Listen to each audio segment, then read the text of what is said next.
일대, 그 완도가 청해진 완도에 있으니까 완도 부근일 거란 말이에요.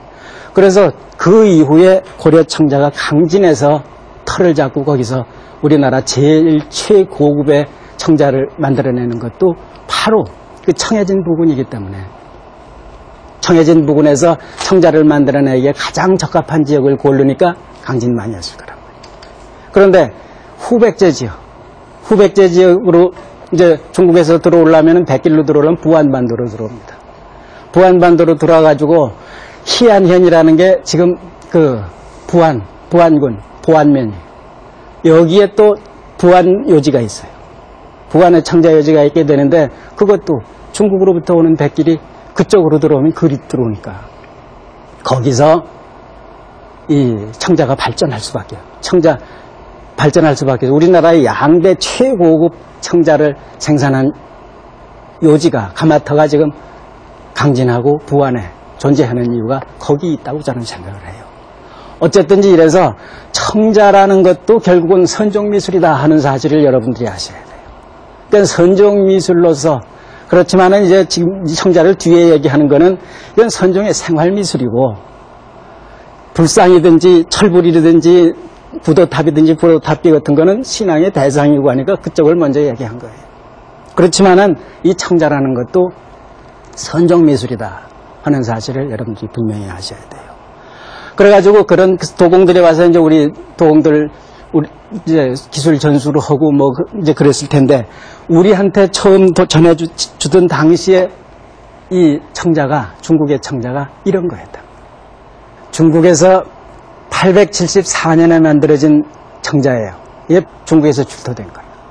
그래서 이런 색의 청자를 이제 우리나라에 전해주었으리라고 이런 생각이 된다. 그래서 그런데 이거는 고려 청자예요. 문종 때쯤 11세기 후반쯤 만들어졌으리라고 생각하는데 누누이 얘기를 했지만 우리는 외래 문화를 받아들일 때 그대로 흉내내는 데서 그치지 않는다 하는 사실을 누누이 얘기했어요. 그러니까 고려 청자를 중국의 청자를 월조의 청자를 받아들여서도 우리는 이런 비색의 고려 청자로 발전을 시킨단 말이에요. 발전을 시켜 나가는데 이런 청자가 나오는 이제 시대적 배경이라는 거를 전에도 말씀을 드렸지만은 이게 이제 고려 문화가 현종 때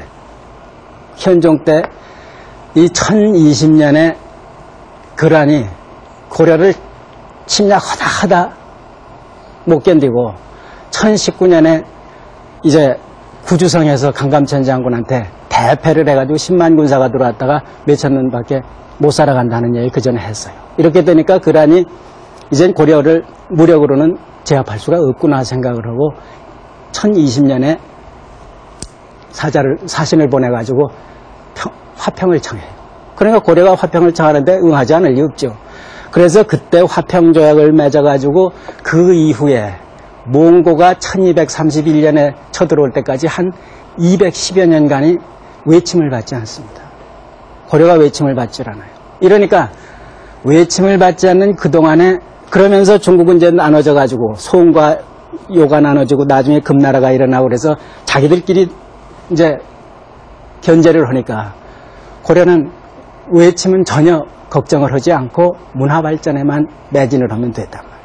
그래서 벌써 현종 때 1020년에 그 차비를 다 차려요. 그래서 현종은 그 신라로부터 전에 그 도당 유학생들, 유학을 하고 들어온 이 유학자들의 시조라고 할 수 있는 사람이 고은 최초원 선생이다 하는 얘기를 했어요. 그래서 최초원 그 문화적인 그런 독립적인 자세를 취합니다. 문묘에다 공자와 그 제자들을 그 제사 지내는 문묘 여러분들 아시죠? 그 문묘에다가 우리나라 사람으로는 최초의 최고원 선생을 배양을 해요.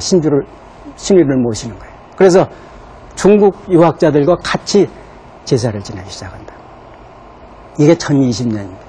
이런 자주적인 이제 문화정책을 확고하게 펼쳐나갈 생각을 한단 말이에요. 하고 그 해에 이제 현화사를 지어가지고 법경왕사를 왕사로, 법경대사를 왕사로 정해서 법상종을 법상종의 사찰을 중앙에 근본 사찰을 두게 한다. 이렇게 되니까 여기서 법상종 이념이 이제 화려하게 발전을 하게 되는데, 선종 이념으로 고려가 건국을 했지만은 선종 이념을 그대로 따라가면은 중앙 집권력이 강화가 안 돼요. 그러니까 중앙 집권력을 강화시키기 위해서 화엄종 이념을 써보려고 그랬는데 이미 통일신라가 썼기 때문에 잘 쓸 수가 없단 말이에요. 다시 쓸 수가 없어요. 그러니까 법상종 이념을 다시 이제 쓰는데, 이거 왜 그러냐 하면 법상종의 이념이라는 게 사실 논리체계가 가장 정연하고, 바꿔 말하면 복잡해요.